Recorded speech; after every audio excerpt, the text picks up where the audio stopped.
just got in the Dao Jing scroll in the mail. This is the, I'm unsealing it now. I wanted to unseal it on camera. Just taking off the seal. This is a official wooden bamboo scroll with the Chinese characters on it. I'm unfolding it. It's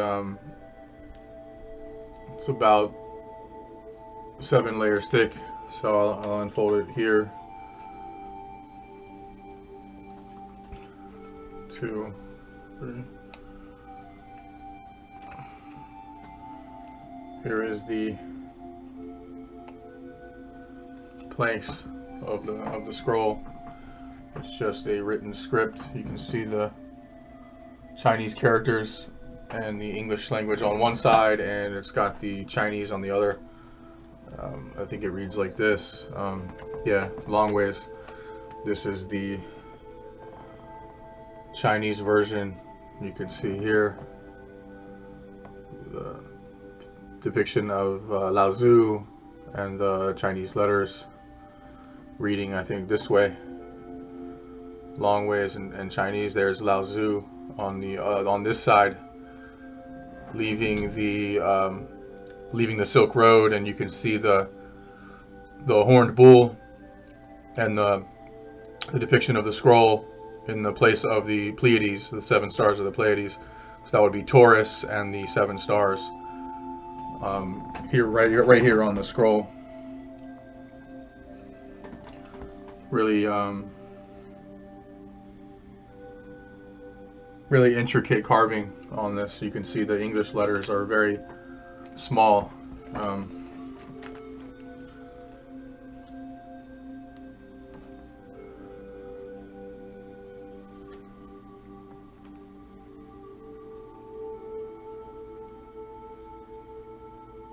It goes through 40. It's got 40 layers, 40 pieces of bamboo etched together, stitched together, and I'll just read a little bit of it. The opening lines: the way that can be experienced is not the true way. The word that can be constructed is not true. The way manifests all that happens and may not happen, and may happen. The world represents all that exists and may exist. To experience without intention is to sense the world. To experience with intention is to anticipate the world. These two experiences are indistinguishable.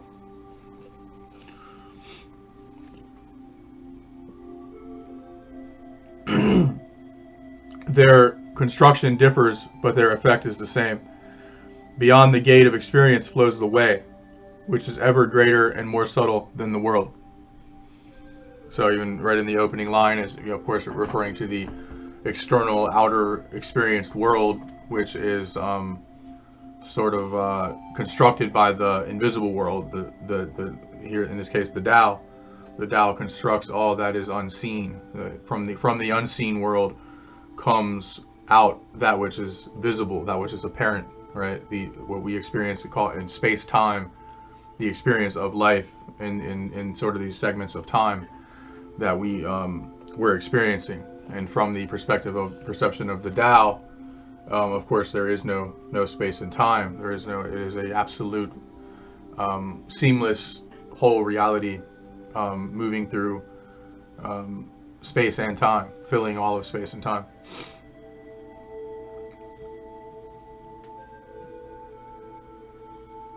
When beauty is abstracted, then ugliness has been implied. When good is abstracted, then evil has been implied. So alive and dead are abstracted from nature. Difficult and easy abstracted from progress. Long and short abstracted from contrast. High and low abstracted from depth. Song and speech abstracted from melody. After and before abstracted from sequence. The sage experiences without abstraction and accomplishes without action. He accepts the ebb and flow of things, nurtures them, but does not own them, and lives, but he does not dwell. So this is someone who doesn't dwell only on the tangible reality. They don't dwell on objects and possessions and things like that. They've overcome the concept of space and time, sounding a lot like the Melchizedek, the priest Melchizedek in the Bible. Very similar to a lot of these concepts. Melchizedek merged with, as it says, overcoming space and time, overcoming the beginning and end of days, living in this exact field that's being described here of the Tao. And of course this comes from the east, from China, from the Silk Road, in around 500 BC, in and around the exact same time period that the prophet Daniel was living in Susa, Iran, on the Silk Road. Daniel was out by the river praying and seeking God, looking up to the heavens, praying to God, and along comes this man with golden silk on, and a man from the Silk Road, along the Silk Road. A man comes and shows him this scroll, shows him something that he's been crying and seeking answers and understanding for a long time, and fasting, seeking the way of heaven, fasting for 21 days. And this man comes to him with a long white beard and golden silk on, and a silk sash, and offers him a scroll, shows him the scroll, and the understanding of the scroll was not ever fully revealed in the book of Daniel or in the book of Revelations. So it could be that these very ancient concepts, like of the Tao, going back to the origins of time, the origins of mankind, this is what the description starts to actually sound like. And the Tao scroll is in the place of the 7 stars. I just want to make that clear. The Tao scroll is in the place of the 7 stars, where the Taurus bull would sit. I'll try to post a depiction of that on the video.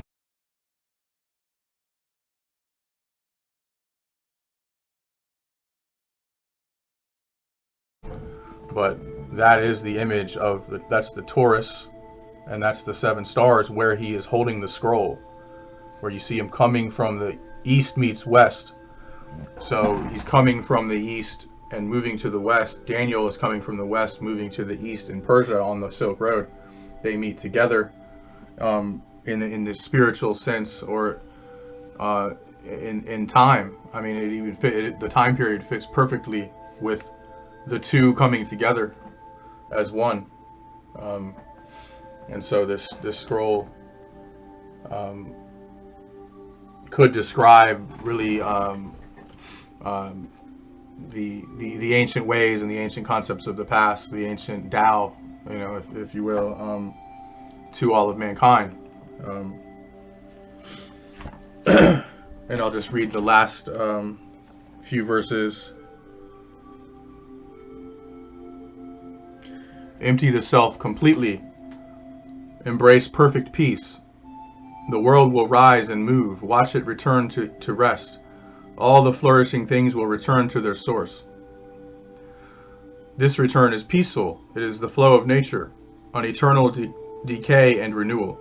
Accepting this brings enlightenment. Ignoring this brings misery. Who accepts nature's flow becomes all-cherishing. Being all-cherishing, he becomes impartial. Being impartial, he becomes magnanimous. Being magnanimous, he becomes natural. Being natural, he becomes one with the way. Being one with the way, he becomes immortal. Though his body will decay, the way will not. The best rulers are scarcely known by their subjects. The next best are loved and praised. The next are feared. The next are despised. They have no faith in their people, and their people become unfaithful to them. When the best rulers achieve their purpose, their subjects claim the achievements as their own. When the way is forgotten, duty and justice appear. Then knowledge and wisdom are born, along with hypocrisy. When harmonious relationships dissolve, then respect and devotion arise. When a nation falls to chaos, then loyalty and patriotism are born. If we could abolish knowledge and wisdom, then people would profit 100-fold. If we could abolish duty and justice, then harmonious relationships would form.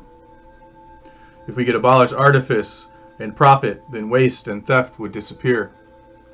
Yet such remedies treat only symptoms, so they are inadequate.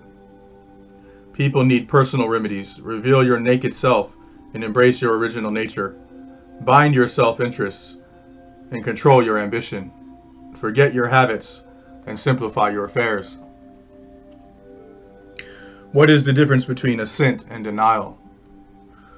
What is the difference between beautiful and ugly? What is the difference between fearsome and afraid? The people are merry as if at a magnificent party or playing in the park at springtime, but I am tranquil and wandering, like a newborn before it learns to smile, along with no true home. The people have enough and to spare, where I have nothing, and my heart is foolish, muddled, and cloudy.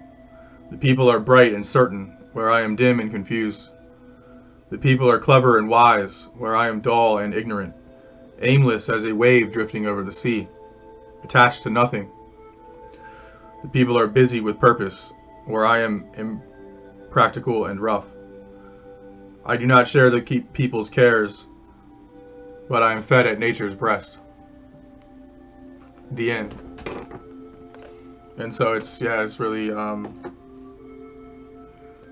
it's describing someone who has gone beyond just the the artifice of human life and human culture into the deeper aspects of reality, into the deeper subtle understanding, that we are all dependent 100% on the source, on the invisible God, on nature. Jesus really representing this in the Bible. Jesus stands as the artifice of the invisible God. He is the visible image, the tangible understanding of this invisible realm, of this invisible source, of the distant and far God, El Elyon. And so I feel that these do have some very interesting connections to the biblical sources and to the biblical story. And I think we'll grow in understanding as we begin to look into this and gain a deeper wisdom on these subjects.